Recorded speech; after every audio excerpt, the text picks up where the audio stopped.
Assalamualaikum warahmatullahi wabarakatuh. Kali ini kita akan mempelajari tentang perkembangan sistem periodik unsur. Setelah mempelajari materi ini, diharapkan kalian dapat menjelaskan perkembangan sistem periodik unsur. Tahukah kalian bahwa unsur-unsur di alam ini jumlahnya sangat banyak?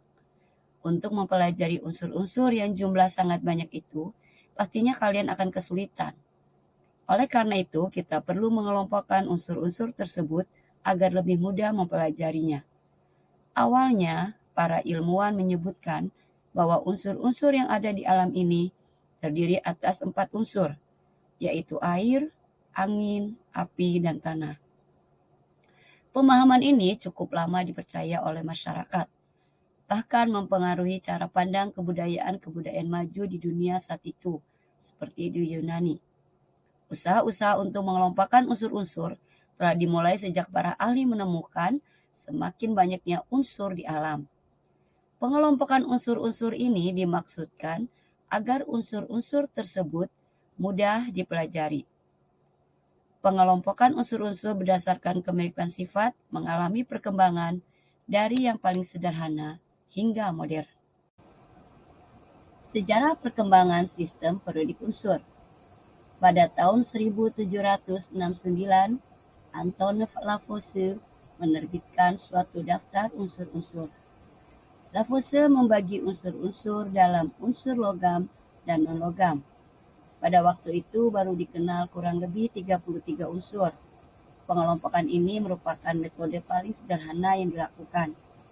Pengelompokan ini masih sangat sederhana karena antara unsur-unsur logam sendiri masih banyak perbedaan. Pada tabel berikut, dapat kamu lihat perbedaan logam dan non-logam.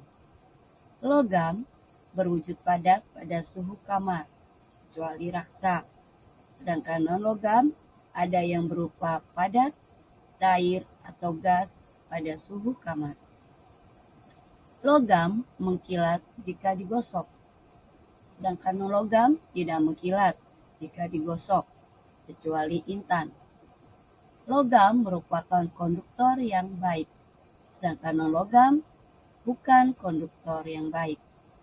Logam mudah ditempa, sedangkan non-logam rapuh. Logam merupakan penghantar panas yang baik, sedangkan non-logam bukan penghantar panas yang baik.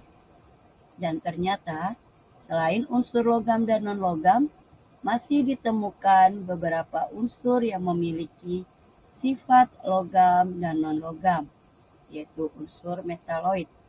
Misalnya unsur silikon, antimon, dan arsen. Jadi, penggolongan unsur menjadi unsur logam dan non-logam masih belum maksimal. Pada tahun 1829, Johann Bernoulli mengelompokkan unsur berdasarkan kemiripan sifat ke dalam 3 kelompok yang disebut triad. Dalam triad, sifat unsur kedua merupakan sifat antara unsur pertama dan unsur ketiga. Contohnya, suatu triad LiNaK terdiri dari litium, natrium, kalium yang mempunyai kemiripan sifat. Dia juga menemukan bahwa massa atom unsur kedua adalah rata-rata massa atom unsur pertama dan unsur ketiga.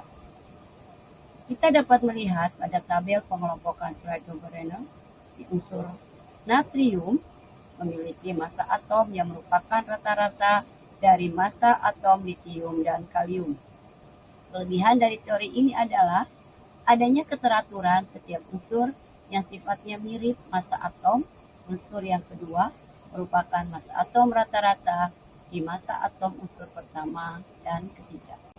Triad Bernoulli mendorong John Alexander Renan Newlands untuk melanjutkan upaya pengelompokan unsur-unsur berdasarkan kenaikan massa atom dan keterkaitannya dengan sifat unsur.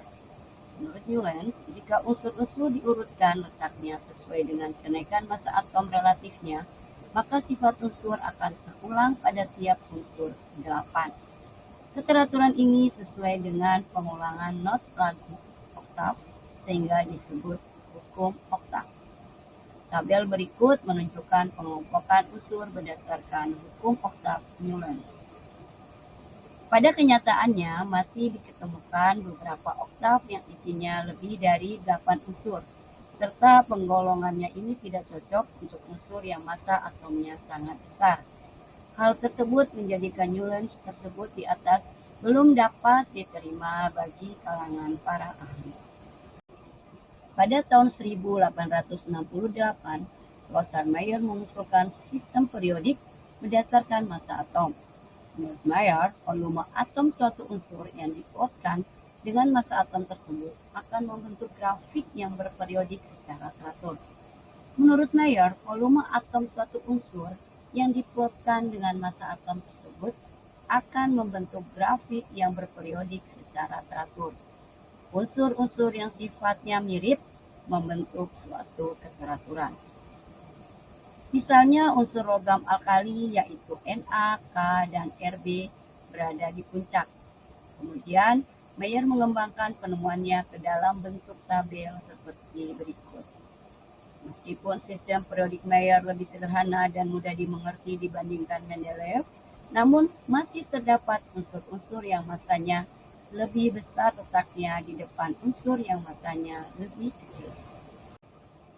Pada tahun 1869, seorang sarjana asal Rusia bernama Dmitri Ivanovich Mendeleev berdasarkan pengamatan terhadap 63 unsur yang sudah dikenal ketika itu menyimpulkan bahwa sifat-sifat unsur adalah fungsi periodik dari massa atom relatifnya. Artinya, jika unsur-unsur disusun menurut kenaikan massa atom relatifnya, maka sifat tertentu akan berulang secara periodik. Mendeleev menempatkan unsur-unsur yang mempunyai kemiripan sifat dalam satu lajur vertikal yang disebut golongan. Lajur-lajur horizontal yaitu lajur unsur-unsur berdasarkan kenaikan massa atom relatifnya disebut periode. Daftar periodik Mendeleev dipublikasikan pada tahun 1872. Mendeleev mengosongkan beberapa tempat. Hal itu dilakukan untuk menetapkan kemiripan sifat dalam golongan. Perkiraan tersebut didasarkan pada sifat unsur lain yang sudah dikenal, yang letaknya berdampingan, baik secara mendatar maupun secara tegak. Ketika unsur yang diramalkan ditemukan, ternyata sifatnya sangat sesuai dengan ramalan Mendeleev. Salah satu contoh adalah germanium yang ditemukan pada tahun 1886 yang oleh Mendeleev dinamakan ekas.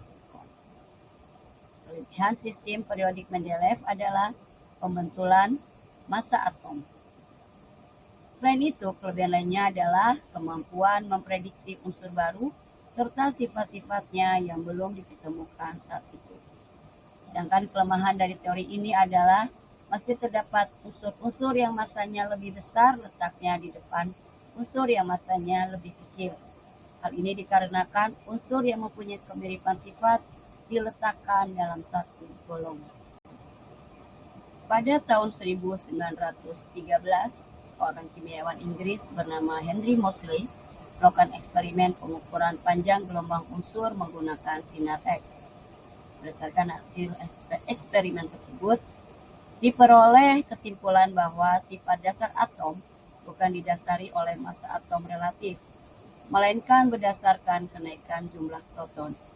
Hal tersebut diakibatkan adanya unsur-unsur yang memiliki massa atom berbeda tetapi memiliki jumlah proton sama atau disebut isotop.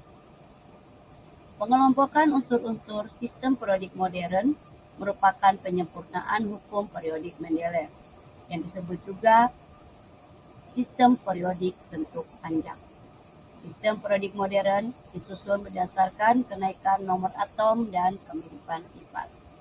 Lajur-lajur horizontal yang disebut periode disusun berdasarkan kenaikan nomor atom. Sedangkan lajur-lajur vertikal yang disebut golongan disusun berdasarkan kemiripan sifat. Sistem periodik modern terdiri atas 7 periode dan 8 golongan. Setiap golongan dibagi lagi menjadi 8 golongan A, 1A sampai dengan 8A, dan 8 golongan B, 1B sampai dengan 8B.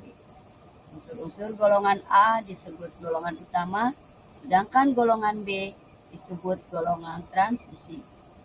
Pada periode 6 dan 7, terdapat masing-masing 14 unsur yang disebut unsur-unsur transisi dalam, yaitu unsur-unsur lantanida dan aktinida.